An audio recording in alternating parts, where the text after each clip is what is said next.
আসসালামু আলাইকুম গাইস, আশা করি সবাই ভালো আছেন। এই রিমাল ঝড়ের তাণ্ডব গত 2 দিন ধরে ঝড়ে সবকিছু লন্ডভন্ড করে দিল।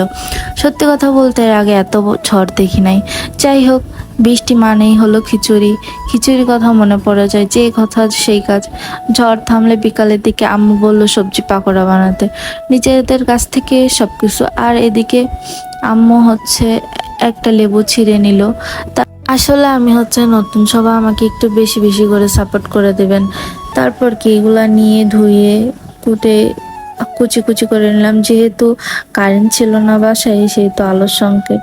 তারপরে এগুলা সবকিছু মরিচ, পেঁয়াজ, একটু চাট মশলা, একটু বেসন দিয়ে হাল মাখিয়ে নিলাম। তারপরে এগুলা গরম গরম ভাজবো, তেলে ভাজবো। তো অফ ক্যামেরায় সবকিছু করছি।